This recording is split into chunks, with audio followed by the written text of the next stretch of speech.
வணக்கம் ஃப்ரெண்ட்ஸ். இன்றைக்கி எதை பற்றி பார்க்க போகிறோன்னா, நாட்டுக்கோழி பண்ணையில் நம்ம ஸ்டார்ட் பண்ணுறப்ப கண்டிப்பாக நிழல் கண்டிப்பாக வேணும். ஸோ அதுக்கு மண்ணை தள்ளி விடுங்க. செடி வகையில் இதெல்லாம் நம்ம நடணும். அது எங்கே வாங்கலாம், அதை பற்றி எங்கே டீட்டெயில் கிடைக்குன்றதை பார்க்க போகிறோம்.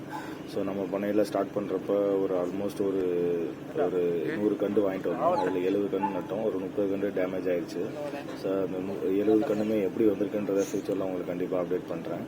ஸோ இது 70 கண்டுக்கு நாங்கள் குழி எடுத்தது ஒரு ஆகர்ன்னு சொல்லி ஒரு மிஷின் எடுத்துருந்தோம். நாங்கள் ஆல்ரெடி நம்ம ஃபென்சிங்காக அந்த போல் ஊண்டு பார்த்தீங்களா, அந்த போலுக்காக அந்த கம்பு ஊண்டுறதுக்கு ஆகர் எடுத்தோம். அந்த ஆகரை வச்சு தான் இந்த செடியும் நட்டோம். ஸோ இந்த மாதிரி குழியே எங்களுக்கு 70 குழி போடுறதுக்கு எங்களுக்கு ஒரு ஒரு 2 ஹவர்ஸில் வந்து 70 குழி போட்டுட்டோம். ஸோ அந்த 70 குழியுமே உங்களுக்கு நல்லா ஈஸியாக போட முடிஞ்சிச்சு. செடியும் நாங்கள் வேகமாக நட முடிஞ்சிச்சு. ஸோ ஒரு பாட்டில் வந்து நம்ம செடி எங்கே கிடைக்கும் அப்படின்றத நிறைய பேருக்கு அதிக காஸ்ட்டு கொடுத்து நெல் மரங்கள்லாம் வாங்கணும் அப்படின்லாம் நினைக்க வேணாம். தாராளமாக மதுரையோ உங்களுக்கு நியர்பையில் இருக்கிற ஈசா மையத்துக்கு போங்க. 7 ரூபாயிலிருந்து உங்களுக்கு செடி வகைகள்லாம் கிடைக்குது. 70 ரூபாய்க்கு இருக்குது, 20 ரூபாய்க்கு இருக்குது. அது மர வகைகளை பொறுத்து இருக்குது. ஸோ அது உங்களுக்கும் பிரயோஜனம் மாதிரி நலன் தர மாதிரி ஈஸியாக வளர்கிற மாதிரி கூடிய மரங்கள் கேட்டிங்கன்னா நல்லா எக்ஸ்பிளைன் பண்ணுவாங்க.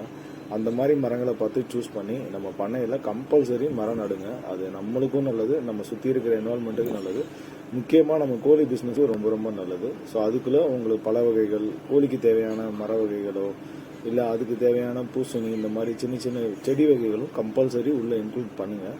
அப்போ தான் நம்ம பண்ணையை சக்ஸஸ்ஃபுல்லாக கொண்டு போகிறதுக்கு மெயினாக அது சப்போர்ட் பண்ணும். ஸோ இந்த மாதிரி ஃப்யூச்சரில் நம்ம பண்ணையில் என்னென்ன பண்ணலாம், என்ன பண்ணக்கூடாதுன்றத கண்டிப்பாக ஒன்று ஒன்றா உங்களுக்கு அப்டேட் பண்ணிகிட்டே இருப்பேன். நம்ம சேனலை விடாமல் தொடர்ச்சியாக பார்த்துக்கிட்டே வாங்க. வீடியோ சப்ஸ்கிரைப் பண்ணுங்கள், நம்ம சேனலுக்கு சப்போர்ட் பண்ணுங்கள். Thank you friends. ஸோ இந்த செடி வகைகள் எங்கே கிடைக்கும், மதுரையில் ஈசா மையம் எங்கே இருக்குன்னு பார்த்தீங்கன்னா தோரிமான்ற ஒரு ஏரியாவில் கிடைக்குது. ஸோ அது வந்து அவங்க நம்பர் வேணும்னாலும் கண்டிப்பாக நான் அந்த டிஸ்கிரிப்ஷனில் போடுறேன். நீங்கள் வேணும்னா தாராளமாக கால் பண்ணிக்கலாம்.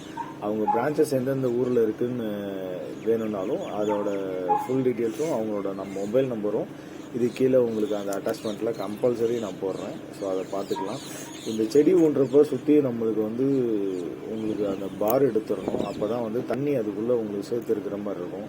இதில் ஒவ்வொரு ஏரியா செம்மண், களிமண், அதுக்கேற்ற மாதிரி நீங்கள் எப்படி அந்த சுற்றி பார் போடணும், தண்ணி தேங்குறதுக்கு இடம் சேர்க்கணும் அப்படின்றது ஒரு கணக்கு இருக்குது. களிமண்ணுக்குன்னா நீங்கள் வந்து ஹைட்டாக வச்சு, ஒரு அடி ஹைட்டாக வச்சு நீங்கள் தண்ணி விடணும். ஏன்னா அது தண்ணி அது அவ்வளோ ஈஸியாக ஆவியாகாது. அதனால் அந்த மாதிரி பண்ணணும். ரெட் சாயிலில் நீங்கள் எப்படி வேணால் போட்டுக்கலாம்.